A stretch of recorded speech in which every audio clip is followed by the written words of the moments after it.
김정은 입장에서는 이 두 명의 포로를 어떻게 해서든지 송환받고 싶어 할 거예요. 왜냐하면 자폭하라 그랬는데 자폭도 안 했어요. 특히 치명적일 수밖에 없는 건 두 명 다 한국에 오겠다고 밝혔잖아요. 왜 모두들 자폭할 수밖에 없었는지 이런 구체적인 실상을 한국에 고발을 하게 될 겁니다. 정말 배신도 이런 배신이 없는 거죠.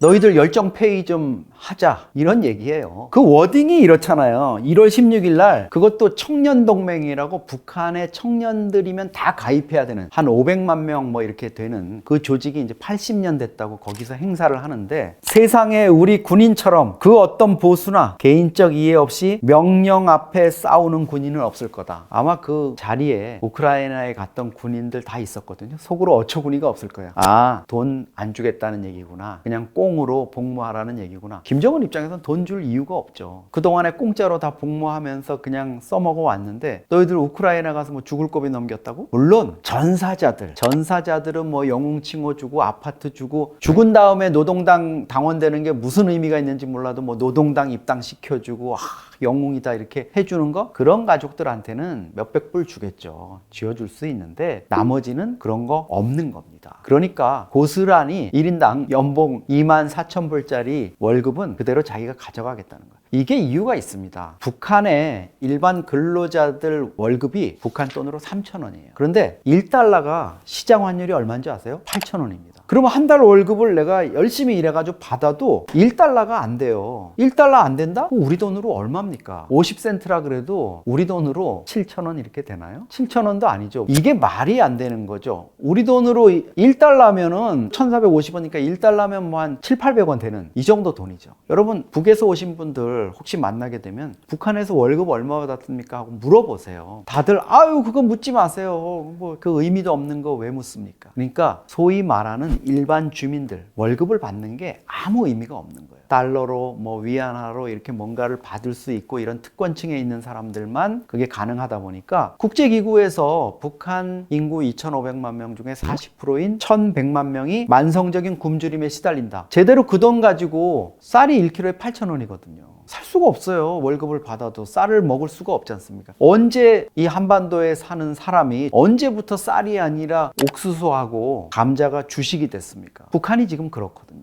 그런 점을 너무나 잘 김정은은 아는 거죠. 돈 안 줘도 얘들 별 불만 없을 거야. 또 불만 있으면 어떻게 할까요, 너희들이? 이런 의식이죠. 김정은이 대충 지금 억누르면서 또 불만을 다 갖는 건 아니겠죠. 그 중에 일부는 80년 동안 북한이 철저하게 체제를 세뇌하고 이렇게 우상화하는 걸로 해왔으니까 나는 뭐 조국과 인민을 위해서 싸웠으니까 이렇게 생각하는 사람도 있겠죠. 그렇지만 사람 생각이 다 똑같은 거 아닙니까? 거기까지 끌고 가가지고 그렇게 해놓고 돈 한 푼 안 준다? 러시아로부터는 받았을 텐데? 이러면 불만이 생기는 거고, 특히 생떼 같은 자식들 보내가지고 전사자가 돼서 돌아오고 아니면 부상 입어가지고 팔다리를 젊은 청년 시기에 쓰지 못하게 됐거나 이런 친구들, 그 가족들 얼마나 복장이 터지겠습니까? 이게 북한 체제의 장기적으로는 불만 요소, 반 김정은 불만 이런 것들이 확산될 수 있는 불씨가 될 수 있을 겁니다. 지금 129만 명의 북한군 병력이 있거든요. 우리가 한때는 뭐 60만 대군 이렇게 얘기했는데 지금 49만 명 정도 됩니다. 뭐 정예화되고 이랬다 그러지만 그게 절대 병력이 좀 부족한 거죠. 우리가 그래서 뭐 과학화 장비라든가 이런 걸로 지금 메우고 있는데, 북한은 129만 명의 병력 중에서 상당수 이제 특수작전군이라 그래가지고 자기네들이 뭐 폭풍군단이라 부리는 11군단이 이렇게 약간 정예 부대가 있습니다. 이번에 간 부대의 상당수도 이 폭풍군단에서 뽑아서 보낸 친구들이에요. 우크라이나에서 포로로 잡힌 2명의 북한군도 자기들이 이제 이 군단 소속이라고 얘기를 하거든요. 김정은 입장에서는 2024년이죠. 2024년 여름에 이미 푸틴하고 짝짝꿍이 돼서 북한군을 대규모로 보내주겠다 이렇게 약속을 했어요. 그래서 어떤 작전에 대한 이런 협약이나 이런 걸 비밀 협약을 맺었고, 사실은 비밀리에 북한군을 보내기 위한 작업이 이루어졌죠. 러시아의 군함이 몰래 청진항, 원산항, 북한 동해안 쪽으로 들어와서 북한군 병력을 싣고 블라디보스톡 극동에 있는 러시아 캠프로 간 겁니다. 그런데 문제는 뭐냐면 가족들한테 해외에 파병이 돼서 간다는 거를 알리질 않았고요. 북한군 복무 10년입니다. 그런데 10년 복무하는 동안 집에 휴가 한번 못 갔다는 군인들이 많죠. 이 친구들이 심지어 당사자들한테도 전투를 위해서 간다는 얘기를 안 하고 러시아에 그냥 해외 훈련을 가는 것처럼 이렇게 거짓말로 속였어요. 그리고 가서 어떻게 했습니까? 가자마자 한 게 북한 군복을 벗겼잖아요. 그 영상으로 공개된 거에 보면. 그리고 러시아 군복을 입히고 러시아 군사 장비를 줘서 숙달하게 하고, 더 처군이 없는 거는 그 군인들한테 러시아 주민등록증을 만들어 준 거예요.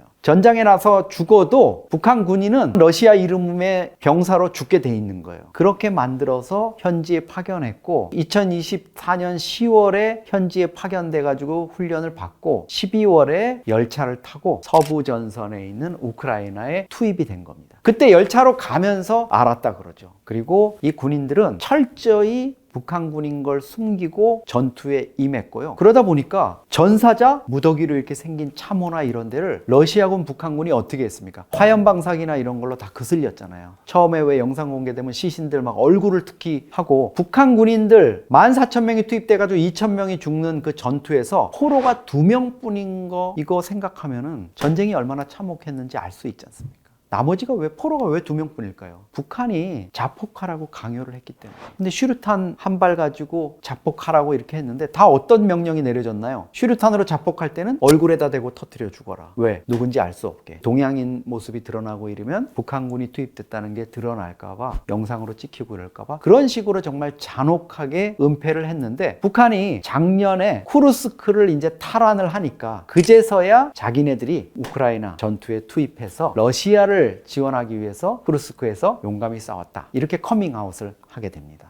일단 김정은 입장에서는 이 2명의 포로를 어떻게 해서든지 송환받고 싶어 할 거예요. 왜냐하면 우크라이나 전에 북한이 가서 뭐 싸우고 여러 가지 했지만 옥에 튑니다. 북한 입장에서 보면 이 2명만 없었으면 아무 문제 없었을 텐데, 근데 만약에 이 2명이 한국에 오게 된다, 우리 한국에서 지금 당연히 한국에 와야 된다고 해서 송환 작업을 하고 있습니다. 그러면 이 2명의 병사가 북한 군인들이 어떻게 속아서 우크라이나 전에 갔고, 거기서 어떤 참상이 있었고, 북한 체제, 군부대 내에서 어떤 인권 탄압과 어떤 잔혹한 세뇌가 벌어지고 있는지, 왜 모두들 자폭할 수밖에 없었는지, 이런 구체적인 실상을 낱낱이 이제 국제사회에, 한국에 고발을 하게 될 겁니다. 어떻게든지 막으려고 할 거예요. 이 2명의 병사의 존재가 그래서 이제 중요합니다. 이 병사들이 북한에 있는 가족들을 걱정할 수밖에 없겠죠. 자기들의 영상이나 이미지가 이미 한국 언론에 공개가 됐고, 구체적으로 어떠한 상황, 특히 치명적일 수밖에 없는 건 2명 다 결국은 한국에 오겠다고 밝혔잖아요. 이게 북한 당국에서 보면 정말 배신도 이런 배신이 없는 거죠. 자폭하라 그랬는데 자폭도 안 했어요. 물론 이유가 있죠. 이 2명은 끝까지 자폭을 하려 했는데, 한 친구는 다리에 이제 총탄을 맞고 자폭을 하려다 보니까 슈르탄이 없는 거예요. 그래서 자폭을 하지 못했고, 한 친구, 말을 좀 어눌하게 하는 친구는 총알이 이 팔 관절을 관통해서 뚫고 이 턱을 관통해가지고 정말 의식이 없는 상태에서 잡혔는데, 그나마 이 친구도 자폭을 하겠다며, 무기가 없고 슈르탄도 없는데 제가 알고 있기로는 아마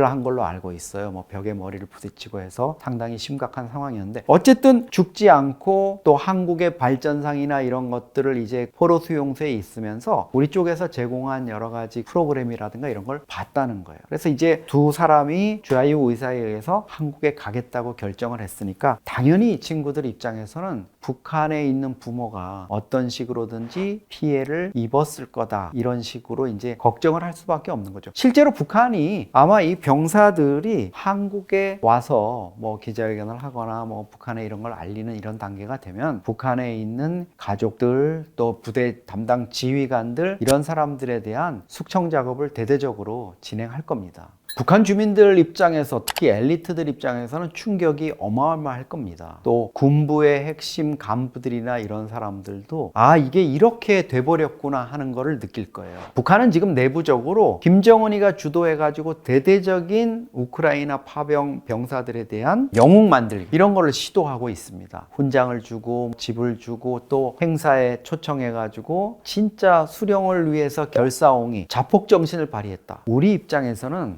상상을 못할 일이지만 고립되고 포로가 될 위치에 놓이니까 소대장을 비롯한 12명이 자폭을 했다. 이거를 북한 TV에 버젓이 방송을 하고 영웅으로 이렇게 치켜 세우는 이런 말도 안 되는 일을 벌이고 있어요. 정말 뭐 이거는 광란의 집단이 돼버린 거죠. 오로지 김정은 한 사람만을 위한 이런 체제가 돼버린 건데 김정은 입장에서 이런 부분들이 반 김정은 또 반북 체제 이런 걸로 번질까봐 노심초사를 할 거고요. 특히 이제 북한의 젊은 세대들 여기에 동요가 클 겁니다.